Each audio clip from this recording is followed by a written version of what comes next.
রাহুল গান্ধীর নীতি হল বারবার মিথ্যা বলা এবং কথা বলা। প্রধানমন্ত্রী মোদির জাত নিয়ে প্রশ্ন তোলায় অমিত শাহের আক্রমণ। প্রধানমন্ত্রী নরেন্দ্র মোদির জাত নিয়ে যারা প্রশ্ন তোলেন তাদের কড়া জবাব দিয়েছেন কেন্দ্রীয় স্বরাষ্ট্রমন্ত্রী অমিত শাহ। রাহুল গান্ধীকে লক্ষ্য করে তিনি বলেছিলেন যে তার নীতি বারবার মিথ্যা বলা এবং কথা বলা।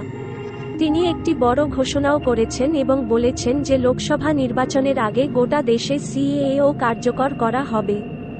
ভারতীয় জনতা পার্টি বর্তমানে লোকসভা নির্বাচনের প্রস্তুতিতে ব্যস্ত।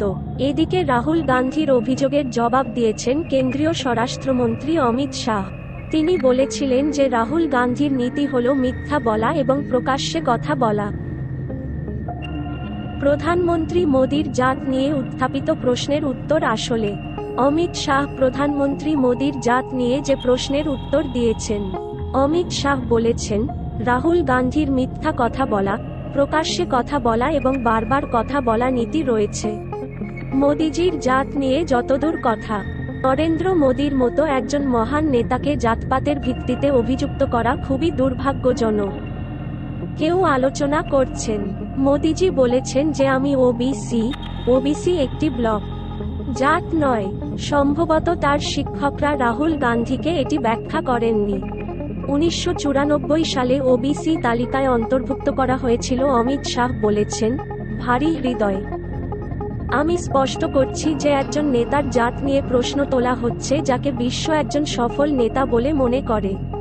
মোদিজির জাত গুজরাটে 25শে জুলাই 1994 এই ওবিসি হিসাবে তালিকাভুক্ত করা হয়েছিল। সেই সময় পর্যন্ত মোদিজি একটি নির্বাচনেও প্রতিদ্বন্দ্বিতা করেননি। নির্বাচনের আগে সিএএ কার্যকর হবে এই কর্মসূচিতে বড় ঘোষণা করলেন অমিত শাহ। তিনি বলেছিলেন যে লোকসভা নির্বাচনের আগে গোটা দেশে সিএএ কার্যকর করা হবে। তিনি বলেন, আমি স্পষ্ট করে বলতে চাই যে সিএএ কোনো ব্যক্তির নাগরিকত্ব কেড়ে নেবে না। এর উদ্দেশ্য শুধুমাত্র পাকিস্তানি, আফগান ও বাংলাদেশি সংখ্যালঘুদের নাগরিকত্ব দেওয়া যারা ধর্মীয় নিপীড়নের সম্মুখীন হচ্ছে।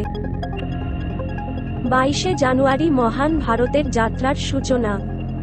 রাম মন্দির নিয়ে লোকসভায় অমিত শাহ বলেছেন, মোদি সরকারের দ্বিতীয় মেয়াদে এটাই শেষ বাজেট অধিবেশন। কংগ্রেস তাদের সাংসদদের হুইপ জারি করেছে। বিজেপির সিনিয়র নেতা সত্যপাল সিং শ্রীরাম মন্দির নিয়ে আলোচনা শুরু করবেন। আজ সংসদের বাজেট অধিবেশনের শেষ দিন, যা একদিন বাড়ানো হয়েছে। বিজেপি লোকসভা ও রাজ্যসভার সাংসদদের কাছে 3 লাইনের হুইপ জারি করেছিল, যাতে সমস্ত সাংসদকে উপস্থিত থাকতে বলা হয়েছে। লোকসভায় রাম মন্দির নিয়ে আলোচনা চলছে। আজ সংসদের বাজেট অধিবেশনের শেষ দিন। আজকের অধিবেশন খুবই গুরুত্বপূর্ণ। শনিবার লোকসভায়ও অযোধ্যার রাম মন্দির নিয়ে আলোচনা হচ্ছে। প্রবীণ বিজেপি নেতা সত্যপাল সিং শ্রীরাম মন্দির নির্মাণ এবং শ্রীরামলালার পবিত্রতা নিয়ে আলোচনা শুরু করে।